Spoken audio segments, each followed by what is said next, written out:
Bonjour les filles, je viens vous parler de... on m'a posé la question, on m'a posé des questions en fait sur mon travail. Je vous dirai pas où je travaille, je veux pas... Ça me tente pas que si mes vidéos viennent vraiment énormément populaires un jour, que les gens viennent me voir au travail. Donc je ne parlerai pas d'où je travaille. Moi, je vais juste expliquer qu'est-ce que c'est être entrepreneur à mon âge, mon histoire d'entrepreneur. C'est tout. C'est juste ça que je vais vous expliquer. Puis si vous voulez, moi je fais des services aux entreprises dans la vie, donc je fais des cartes d'affaires, je fais des enseignes, je fais du lettrage. Si vous seriez intéressé, je sais que beaucoup de youtubeurs ont des cartes d'affaires, tout ça. Si vous seriez intéressé, venez me parler en privé, ça va me faire plaisir de vous expliquer comment je fais ça, puis de vous expliquer qu'est-ce que je fais ici. Je fais aussi des blogs, je fais aussi des sites web puis des applications, ce qui peut être bon aussi pour certains youtubeurs. Si vous avez des questions, venez me parler en privé sur ma page Facebook, sur mon compte YouTube. By the way, je suis pas sur Twitter, essayez même pas de me trouver, ça sert à rien. Mais c'est ça, donc vous pouvez toujours venir me parler, ça va toujours me faire plaisir d'essayer de vous, de trouver la bonne chose pour vous, puis c'est ça, j'ai pas honte de parler de qu'est-ce que je fais dans la vie, pas du tout, sauf que je veux pas ébruiter ça trop non plus pour pas me ramasser avec plein de monde qui viennent me voir au magasin, des abonnés. Je veux vous voir, ça va me faire plaisir de vous voir, mais je veux vous voir dans un autre lieu qu'ici, tout simplement parce que je trouve que c'est pas super approprié vu que c'est mon travail, donc voilà. Bon, allons-y. Premièrement, vous devez savoir de ma personne que je suis une personne très entreprenante. Je suis fonceuse dans la vie, j'ai une grande capacité à donner des ordres. Quand je travaillais dans le domaine, dans le public, j'ai travaillé à l'aubainerie pendant 1 an et demi et ma patronne n'était plus capable. Je leadais carrément le département où je travaillais. Moi, j'ai travaillé dans l'homme, département dans lequel j'ai adoré travailler en passant. J'ai fait l'homme et l'ado. 7-14? 7-14 l'ado, oui, c'est ça, 7-14. 7-14, 8-16 pour les garçons. Donc voilà, je leadais carrément les employés, c'était une maladie, puis ma boss me disait « Mais Marie, c'est pas ton travail, arrête de faire ça. Laisse-moi travailler, laisse-moi faire mes affaires, puis fais tes trucs à toi. » Puis c'était vraiment pas par mauvaise intention, c'était vraiment juste parce que je suis comme ça, j'entreprenais, j'étais comme ça. Puis ça, c'était à partir de l'âge de 16 ans, j'ai toujours été comme ça. J'ai réalisé que je travaillais dans la vente en travaillant à l'aubainerie finalement. Moi, j'ai commencé mon premier travail à 16 ans. Aussitôt que j'ai eu 16 ans, même avant, j'allais porter des CV parce que j'avais hâte de travailler et tout. J'étais une personne très très réservée, très gênée. Je me cachais toujours derrière mes parents. Puis, quand j'ai commencé à travailler dans la vente, j'ai eu une révélation, tout simplement. Je vais vous parler un petit peu plus dans l'autre vidéo que je vais faire après de pourquoi j'étais très gênée. Mais quand j'ai commencé à travailler dans la vente, j'ai vraiment eu une révélation. J'ai fait, c'est ça que je veux faire dans la vie. J'ai travaillé à 2 aubaineries, donc l'aubainerie dans mon coin ici, puis une autre aubainerie plus loin de chez moi. À l'aubainerie dans le coin ici, je travaillais dans le département de l'adolescent. Les parents m'amenaient carrément leurs enfants puis ils me disaient comme Abéla, je sais plus quoi y mettre. Elle aime pas ça, elle aime pas ça, elle aime pas cette couleur-là, elle aime pas ça, elle aime pas ça.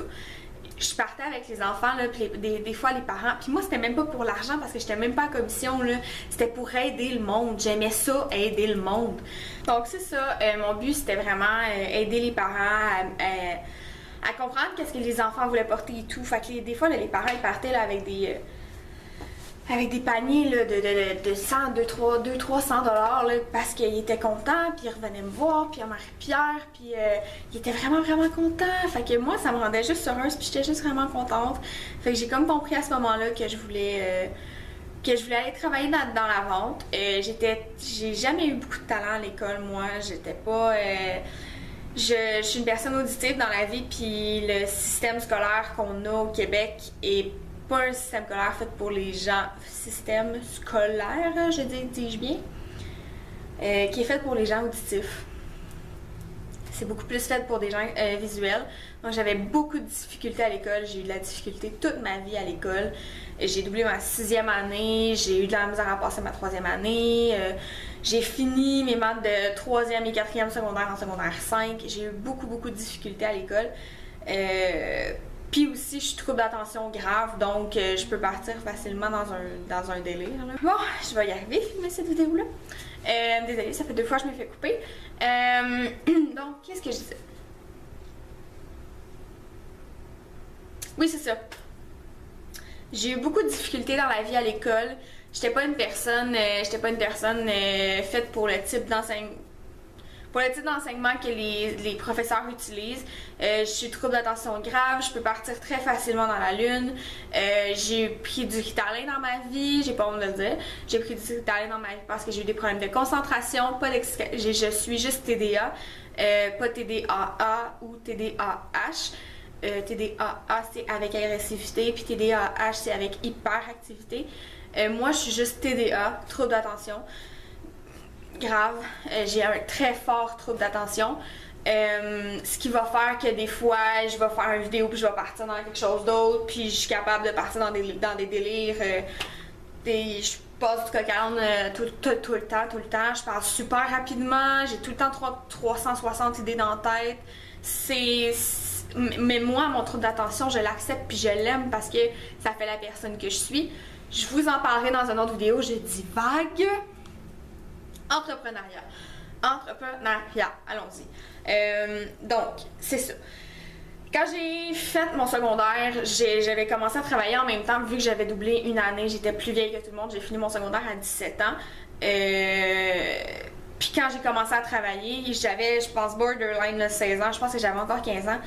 J'ai commencé à travailler, puis j'ai compris qu'est-ce que je voulais faire dans la vie. J'ai fini mon secondaire pour aller faire le DEP en vente conseil que j'ai fait, que j'ai, oh mon Dieu, tellement aimé. C'est quelque chose qui m'a appris beaucoup sur les gens, sur la psychologie des gens.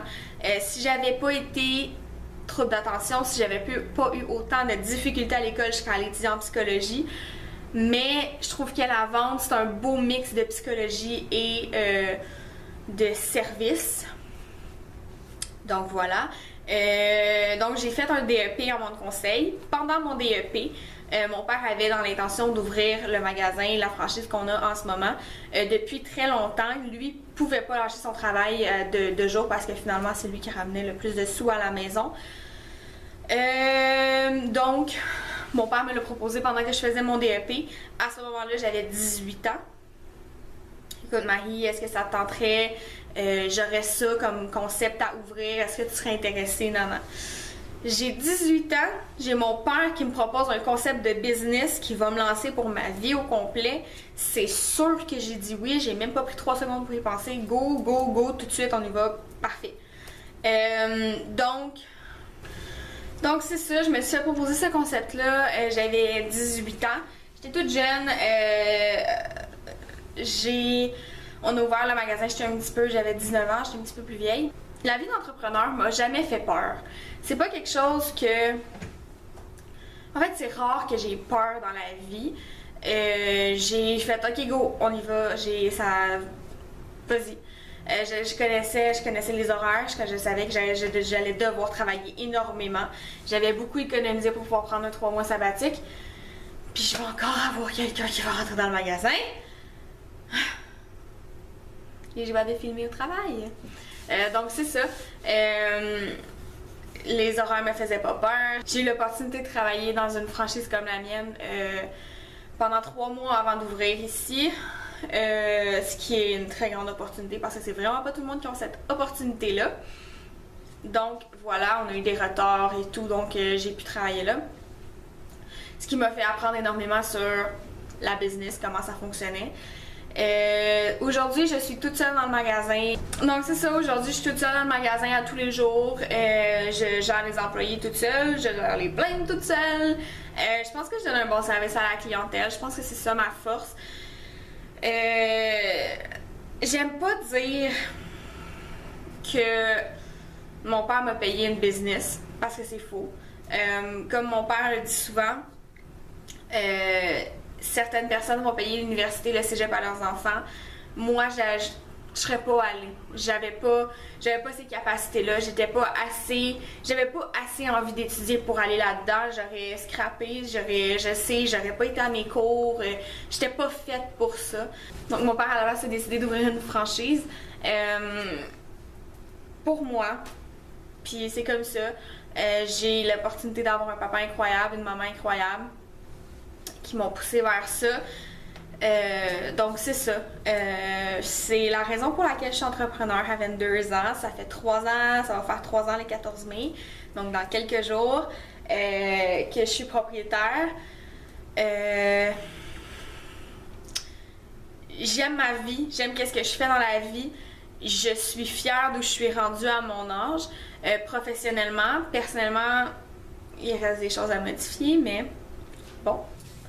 Quand je vais dans des soupers ou dans des 5 à 7 de réseautage qu'on appelle, les gens sont souvent pas impressionnés, mais surpris de voir à quel point je suis confortable à parler devant du monde qui sont souvent beaucoup plus âgés que moi. Là.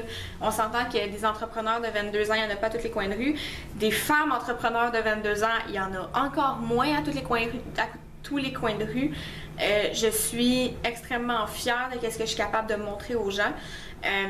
J'ai une capacité incroyable à parler devant des gens. J'ai pas peur de ça. Même que mon trac, souvent, va se transformer en une espèce de overdose de confiance. Je sais pas comment expliquer ça. Je suis pas une personne du tout qui se prend pour une autre dans la vie, mais souvent quand je suis en public, puis que je dois parler devant des gens plus âgés que moi, que ça me stresse et tout, on dirait que je dégage une overdose de confiance, que je donne l'impression d'avoir plus confiance en moi que je l'ai réellement. Ce qui est une bonne chose, parce que j'ai pas toujours confiance en moi autant que je le démontre. Donc voilà, c'est tout ce que j'avais à vous dire à propos de mon travail d'entrepreneur. Si vous avez des questions, allez-y. Si vous voulez me poser des questions en privé, allez-y, il n'y a vraiment pas de problème. Je vais essayer de vous répondre le plus clairement possible au gré de mes connaissances. Donc voilà, c'est tout. C'est tout ce que j'avais à vous dire. Je vous aime fort. On se dit à la prochaine dans une nouvelle vidéo. Je vous fais une vidéo juste après qui va probablement être un petit peu plus émotive, un petit peu plus difficile à faire, mais je vais la faire pour vous parce que vous me l'avez demandé. Et parce que j'avais décidé de vous en parler avant même que vous le demandiez. Donc voilà, sur ce, je vous souhaite une belle journée, je vous adore, je vous aime, puis on se revoit dans une prochaine vidéo. Bye!